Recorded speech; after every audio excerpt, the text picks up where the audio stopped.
Saldi ko, gagamitin ni BBM laban kay Martin Romualdez. Aba, matindi ito. Saldi ko handa nang humarap para ilaglag etong magpinsang Marcos at Martin Romualdez. Naku po, mga banateros ha, mukhang nagsusuwagan na ho ang magpinsan. Mukhang maglalaglagan na ho ang magpinsan. Ano kayang nangyayaring gulo sa loob ng palasyo? Good morning, good morning, good morning mga banateros, mga kabiyaya. JG Bara nga po pala ulit, nagbabalik. JG Barateros, yan no. So ngayon kakagising ko lang, halata naman sa aking eye bags na sandamukal yan. Eto nga, may napanaginipan tayo. Aba, napanaginipan na naman. Ay, nako po. Hindi, may mga bali-balita ho ngayon na kumakalat. No? Na may isang tao, o may isang tao na pumunta sa ibang bansa kung saan nahuli itong si Saldico. At ang malupit pa doon, kukumbinsihin daw ito laban, no? Laban kay Marcos Jr. At laban, dalawa. Kay Marcos Jr. at kay Vice President Sara Duterte. Aba, malupit. Sino kayang congressman ito, no? Na talagang pinuntahan pa etong si Saldico doon sa ibang bansa para lang kumbinsihin, para lang para sa totoo lang, alam naman din natin na inilaglag na ni Saldico itong si Martin Romualdez, si Marcos Jr., no? Alam naman na natin na inilaglag. Ngayon, ang nakakagimbalo dito, may bali-balitang etong isang congressman na to na pumunta ng ibang bansa para lang harap-harapang kausapin etong si Saldico. Mukhang si Martin Romualdez. Dako, ano kayang nangyayaring gulo sa loob ng palasyo ha? Mukhang mukhang nagkakaroon na ho ng bangayan. Pero kung pagdudugtong-dugtongin din natin yung mga pangyayari, mga banateros, mga kabiyaya, medyo nagkakaroon nga ng konting iringan diyan sa kampo ni BBM at kampo ni Tambaluslos, di ba? Kasi kamakailan lang iba-iba yung nangyayaring statement. May iba yung statement ng palasyo, iba rin yung statement ng sa kampo, sa mga bataan ni Martin Romualdez. Kaya medyo talagang masasabi mong may katakataka o nakakapagtaka yung mga ganitong senaryo ng magpinsan na alam, kabisado naman natin yung mga yan. Alam naman natin alam naman natin na solid yan. Pero ngayon mukhang nagkakaroon ng diinan. Hindi ko lang alam, baka ito yung dating nabalitaan natin na may nag-aaway sa loob ng palasyo dahil hinahanap yung ibang pera na mga ninakaw nila na hindi nila matukoy kung saan idinala or saan dinala. Sa madaling salita nagkaroon ng onsihan ang mga kawatan. Putangin nyo. Hayop kayo na ngayon, mga kawatan na nga kayo, nagkakaroon pa kayo ng onsihan. Hayop na yan. Buwisit talaga Hayop na yan. Kayo na lang mga magkakasama ng mga kawatan, tapos kayo pa yung naglolokohan. Ang lupit nyo iba rin yung iba rin yung amats nyo At dahil nga dyan mga banateros, ay kaabang-abang talaga ang tagpo dito mapatungkol kay Saldico. Ang kaabang-abang dito is paano niya ba harap-harapang ituturo etong si Martin Romualdez at Bongbong Marcos. Dapat na tayo sigurong manawagan kay Senator Pinky, kay Senator Lacson, na dahil nahuli na si Saldico, baka pwede mo naman nang hiharap sa Blue Ribbon Committee etong si Saldico, si Gutesa at yung 18 Marines. Pagsabay-sabayin mo na lahat, 'di ba? Para malaman talaga ng publiko kung sila ay nagsisinungaling o hindi, no? Senator Ping Lacson, ewan ko na lang kagahapon nata may nagpatawag ng emergency meeting dahil nga dito sa pagkahuli kay Saldico. Oo, mukhang nagkulasan ng mga hinayupak. Mukhang ano, mukhang may kinakabahan na. Bakit kabado kayo kay Saldico? 'Di ba? Tsaka ito pa malupit diyan, Senator Ping Lacson. Kung sinasabi niyong malamang sa malamang kasi ang papalabasin ng administrasyon ay si Saldico ang mastermind. Alam na natin 'yan. Yan ang papalabasin nila diyan. Ngayon, kung si Saldico ang mastermind, dapat pala talaga nating paniwalaan yung sinasabi ni Gutesa at ng 18 Marines dahil mga kasamahan at mga tauhan ni Saldico yang mga yan. Diba? So dapat kalampagin na ho natin mga banateros, mga kabiyaya. Yung Senate Blue Ribbon Committee na yan, putang ina, walang kwenta yan sa kasaysayan. Ayan na ata ang Senate Blue Ribbon Committee na walang kwenta sa kasaysayan ng Pilipinas, na imbis na ipatawag yung mga at imbis na usigin or imbestigahan yung mga taong naglalabas ng kanilang mga ebidensya, kanilang mga nalalaman mapatungkol sa nakawan sa gobyerno, ay putang ina ay hindi pinapansin ng Senate Blue Ribbon Committee, hindi pinapansin ni Senator Ping Lacson. Anong meron, 'di ba? So ito na. Baka sabihin nyo, nag-aantay kayo ng tamang oras, tamang panahon. Siguro, Senator Ping Lacson, ito na yung tamang panahon na sinasabi mo. No? Ito na yung tamang panahon na inaantay mo. No? Dapat iharap na yan si Saldico sa Senate Blue Ribbon Committee. Diyan magkakaalaman talaga lahat. Ang tanong, paano? Kaya lulusutan na naman ng Administrasyong Marcos etong gusot na ito kung sakaling magsalita na etong si Saldico. Malamang may gagawin na naman silang diversional tactic para matabunan na naman itong mga ilalahad di Saldico. Malamang kasi, at eto, bantayan din natin ang media. Ha? Bantayan din ho natin ng media. Kasi baka magulat tayo, hindi nila ibalita or hindi nila, kasi malamang sa malamang, pagdungka ni Saldico dito sa Pilipinas, pagdungka, ang lalim ng Tagalog mo, Jay. Pagdating ni Saldico dito sa Pilipinas, mga banateros, mga kabiyaya, malamang sa malamang, i-interviewin yan ng media. Ngayon, baka biglang maging tahimik ang mga mainstream media. Baka lang ha, baka. Kami ay nananawagan na sana ay interviewin nyo on the spot si Saldico paglapag sa Pilipinas. Ha? At itanong nyo yung mga inilabas niyang salaysay mapatungkol kay Lisa Araneta Marcos, kay Sandro Marcos, kay Marcos Jr. at kay Martin Romualdez. Abangan namin yan sa inyo, ha? Shoutout sa ABS-CBN, shoutout sa GMA News, shoutout sa News 5, TV5, at sa Bilyonaryo News Channel, sa 1PH, yan, yung mga kilalang mga network O damay na natin ng Net25 at ang SMNI. Baka sabihin nila masyado tayong bias. Shoutout sa inyo lahat. Sa inyong lahat. Sana mapanood namin yung interview nyo kay Saldico. At ganda-gandahan nyo naman yung interview, ha. Katulad ng interview ng SMNI na talagang on the spot. Walang kinikilingan, walang pinoprotektahan. 'Di ba? Talagang tanong kung tanong, hindi yung naka-script. 'Di ba? Ganun dapat. 'Yun yung kakaabangan namin diyan, mga banateros, mga kabiyaya. At dahil nga diyan, speaking of diversional tactic, eto ay may panibago na naman silang diversional tactic na pinaplano. Oo, alam naman na natin na kapag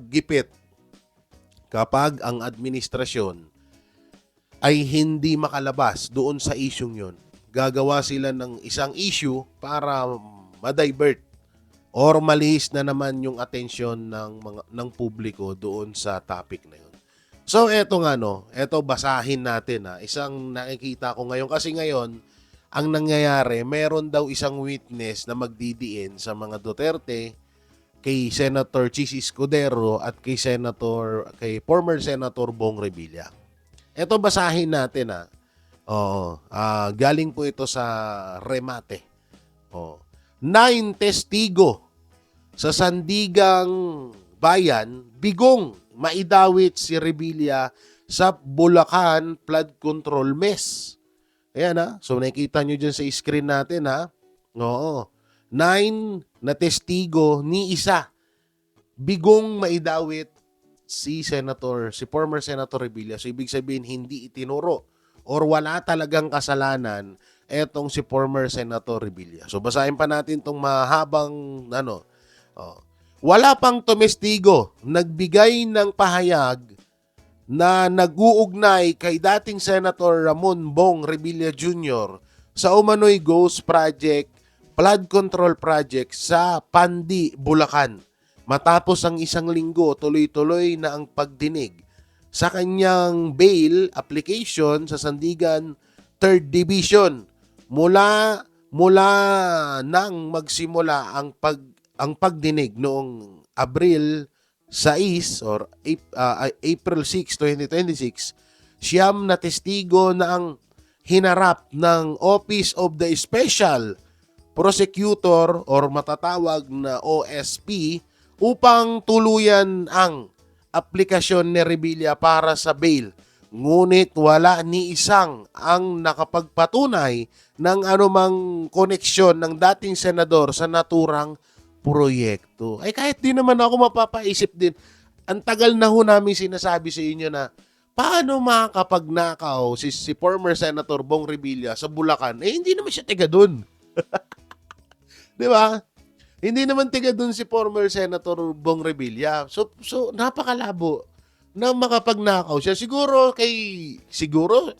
ha, hindi ko sinasabi at hindi ko pinopoint na dawit siya. Pero kung meron man na malapit na matuturing mo or mapapaisip ka na may posibilidad na magnakaw or kumuha or gumawa ng ganito na ibinibintang kay former Senator Bong Revilla, siguro yung mga politikong lihitimong tiga Bulacan. 'Di ba? Lihitimong tiga Bulacan at tsaka isipin niyo maigi. Bakit magnanakaw si former Senator Bong Revilla sa Bulacan, tiga Cavite siya. Kung magnanakaw lang din naman ako, di doon ako sa amin magnanakaw. 'Di ba? Isipin niyo maigi 'yon. Ngayon, kung halimbawa man na may ibintang ulit or may gawin na namang kaso kay former Senator Bong Revilla Jr. about naman sa Cavite, napaka gago na niyan. Napaka ginagawa na ho tayong tanga niyan. Unang-una, bakit naunang lumabas ang issue ng flood control project na Ghost Project di umano ni former Senator Bong Revilla sa Bulacan bago sa Cavite? Ilihitimong tiga Cavite yan. 'Di ba? Doon pa lang minamanipulate na ho tayo, minamind condition tayo. At alam naman din natin, paulit-ulit po namin sinasabi na etong issue kay former Senator Bong Revilla ay isang diversional tactic at isang paghihigante. Paghihigante dahil hindi nga po talaga pumirma ang pamilya ni former Senator Bong Revilla Jr. sa impeachment laban kay Vice President Sara Duterte. At eto pa, pinakamalupit. Nag-iisa sa hanay ng senatorial candidate ni Marcos Jr. na hindi tumanggap ng 50 million na para gastusin sa kampanya. Etong si Senator Bong Revilla Jr. Kung totoo man yun, dun pa lang, mapapaisip tayo na kaya pala nilaglag ka sa COMELEC at kaya pala ginigipit ka ngayon dahil natunugan ka na hindi ka kayang hawakan sa leeg ng Administrasyong Marcos. O tignan nyo, speaking of paghawak sa leeg, tignan nyo na lang si si Ping Lacson, si Soto, 'di ba? Anong naging bunga nung pagkapit nila or pagkampi nila kay Bongbong Marcos? 'Di ba? Naging tuta sila ngayon.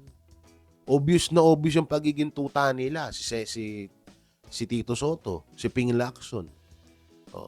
Obvious na obvious yung pagiging tuta nila. Kaya nga siguro nung hindi ka na nung etong si Revilla Jr. ay natunugan ni Marcos Jr. na ay puta na. Hindi natin kayang hawakan sa leg to. Hindi natin makokontrol to. Hindi natin makokontrol to. Kung sakaling mananalo to sa Senado, hindi natin kayang kontrolin to. Magiging isa pa to sa hadlang at tinik sa lalamunan sa atin. No? Kagaya nila Senator Chis Escudero. Kaya ginigipit si Senator Chis Escudero ngayon at may panibago na namang atang pasabog or gagawin na panggigipit kay Senator Chis Escudero dahil hindi or dahil pinuspon or dahil pumayag si Senator Chis Escudero sa pag-archive ng impeachment laban kay BP Sara Duterte. Sinunod niya ang kautusan ng kataas-taasang hukuman na yun naman talaga din naman ang dapat. 'Di ba? Nakakabuisit nga eh. Pinagmumukha sa atin ng mga matataas na opisyal na tutol doon sa desisyon ng Supreme Court. Anak ng teteng, dapat una kayo na magturo sa amin na sundin ang desisyon ng kataas-taasang hukuman. Hindi yung tinuturuan mo nyo kami ng mga ordinaryong Pilipino na wag sumunod doon sa Supreme Court. Kagaguhan yan ha. Tigil-tigilan nyo yan, mga hinayupak kayo. Aba, mga banateros, mga kabiyaya, eto nga, umauaw na. Tumahol na po. Tumahol na po ang isa sa mga aso or garapata ni Marcos Jr. Walang iba kundi si Auntie Claire. At ang sabi dito ni Auntie Claire na makikita nyo dyan sa ating screen, sabi niya, managot ang dapat managot. Aba, lupit ha. Pumalag si Palace Press Officer Yusek Castro sa mga nagsasabing kinalimutan na ang pamahalaan ng investigasyon sa anomalyang flood control project. Kasunod ito ng pagkumpirma ng Pangulo na naaresto na si dating kongresista Saldico sa Prague Republic nitong Huwebes, April 16. Speaking of 16 minutes na tayo nagdadaldal dito. Baka naman, share nyo naman to. Mag-like naman kayo dyan, ha? So ngayon, eto, ginagamit nga ng administrasyon na achievement etong pagka-aresto kay Saldico. Galing lang, galing ng technique niya, ha? Oo, ginagamit nyo gagamitin yung achievement, ang pagkahuli, pagka-aresto kay Saldico. Sira ulo ba kayo? Hindi namin kailangan yan, ha? Ay, kailangan din naman din pala kasi isa rin siya sa mga nagnakaw eh. Isa din siya sa mga talagang matatawag na nakinabang sa pera ng taong bayan. Or isa sa mga kawatan kasama ni Martin Romualdez at Bongbong Marcos. Ang gusto namin at ang gusto ng buong Pilipinas ay makulong si Martin Romualdez at si Marcos Jr. Dahil kung si Saldico ang itinuturing yung mastermind sa nakawan na ito, dapat panghawakan din natin yung sinasabi ni Saldico na dawit or kasama niya or ang nag-uutos sa kanya na magnakaw ng pera ay si Martin Romualdez at ang pinsan niyang napakagaling na presidente sa bansang Pilipinas ay si Bongbong Marcos. 'Di ba? Yun dapat yun ang gusto namin. Hanggang ngayon puro yung ombudsman kakasuhan daw ng plunder si Martin Romualdez, kesyo ganyan, 9 to 6 months daw, anak ng teteng. Nauna pang naaresto si Kiko Barsaga kaysa kay Martin Romualdez. Mas nauna pang naaresto si Saldico kaysa kay Martin Romualdez. Abay, napakagaling nyo naman. 'Di ba? So, hindi nyo dapat gawing achievement ng administrasyon yung pagkadakip kay Saldico. Yung nauna, hindi naman kayo nakahuli diyan. 'Di ba? Ibang bansa naman ang nakahuli diyan. So paano nyo gagawing yan na ba yung sinasabi nyong big fish?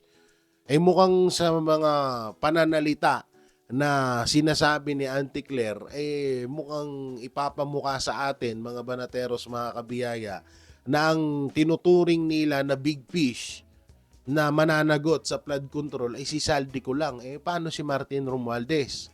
Paano si Lisa Araneta Marcos? Paano yung kapatid ni Lisa Araneta Marcos, si Sandro Marcos, si Bongbong Marcos na itinuturo ni Saldico? Paano yan? Hindi ba sila mga big fish? Tsaka ito anong mapapala ni Saldico kung magsisinungaling siya o sabihin natin na gawa-gawa niya lang itong pagdawit kay Marcos Jr. at kay Martin Romualdez. Di ba wala naman siya mapapala? Una-una, nasa kanya na yung pera. Pangalawa, excuse me, hindi naman tanga-tanga etong si Saldico para ipagkalulu niya yung sarili niya. Alam niya naman na napakalakas ng puwersa, napakalakas ng kapangyarihan ni Bongbong Marcos, ng Administrasyong Marcos, tapos idadawit niya. Dinayari siya. Diba? So ibig sabihin, talagang totoo ang sinasabi ni Saldico na kasabwat niya itong magpinsan. Diba? Kasi kung ako naman, gagawa na lang ako ng kwento, bakit ko pakakalabanin yung malakas? Di doon ako sa mahina. 'Di ba? Doon ako sa hindi ko sinasabing mahina.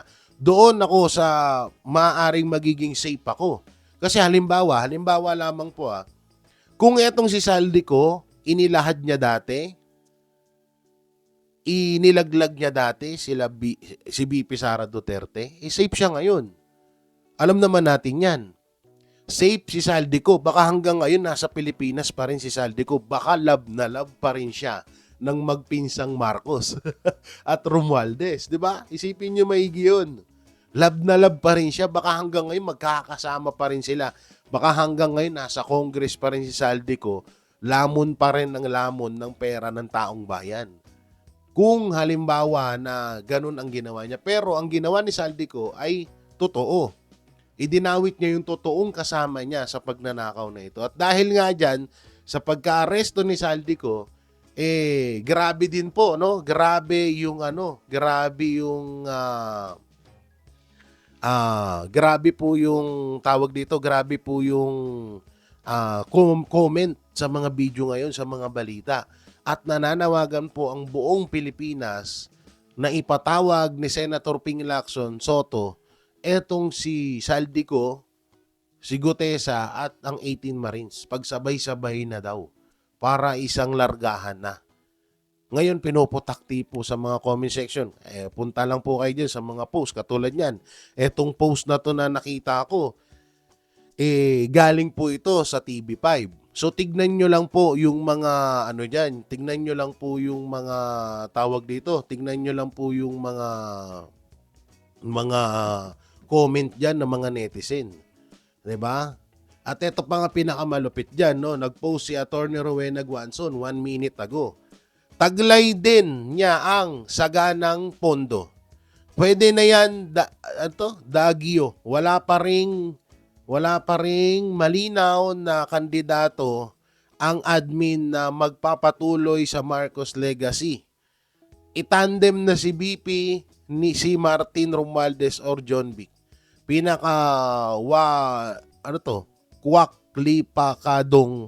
Wala pikadong maaaring maging susunod na Pangulo. Lisa Marcos for President.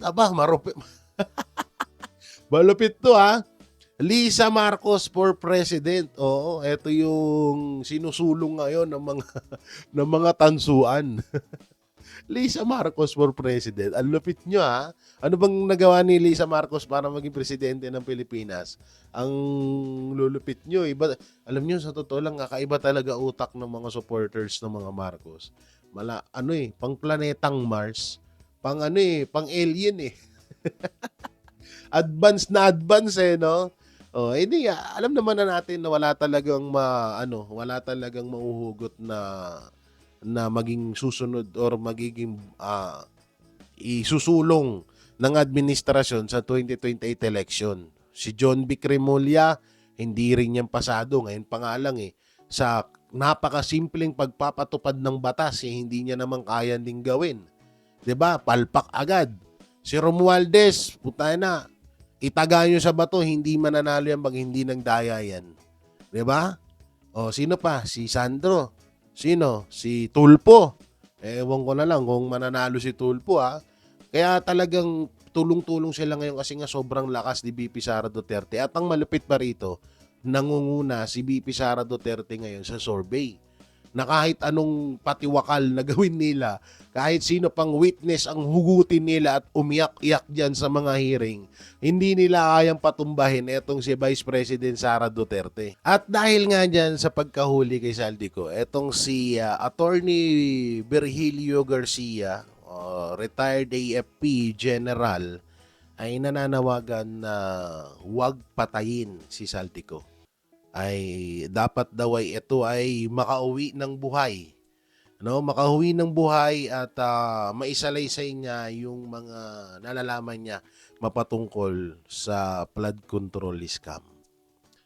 Kasi nga may mga ano din talaga, kita mo hindi lang pala akong nakakaisip niya kundi marami din talaga na talagang delikado ang buhay ni Saldico dahil nga maaari talagang patayin siya para hindi na makapagsalita. Kasi napakaano lang naman yan guys Napakadali na ho ngayon yan. Sabihin lang na ng laban si Saldico, kaya napatay, di ba? Pwede nilang gawin agad yun. No? Maraming pwedeng gawin ng administrasyon. Kaya talagang hinihiling ng iba pa na buhay na iuwi dito si Saldico para makapagsalita pa. Pero ako sa tingin ko sa sarili kong opinion mukhang may malaking plano rito ang administrasyon. Hindi nila hahayaan na makapagsalita to na against sa kanila. Sa totoo lang, alam naman na natin ngayon, di ba?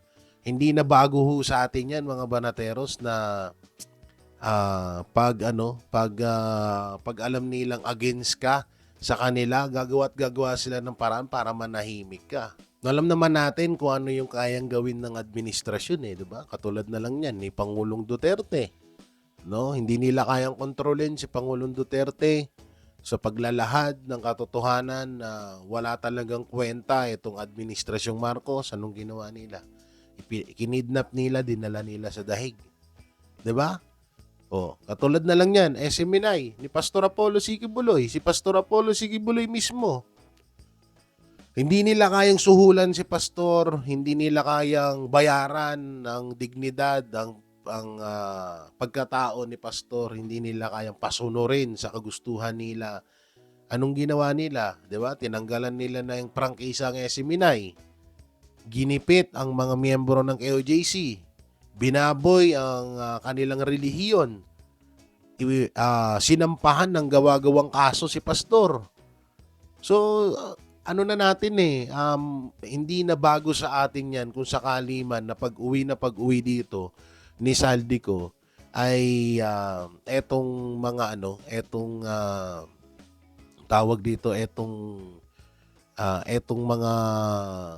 etong mga aasahan dapat natin na ibulgar ni Saldico ay may iba.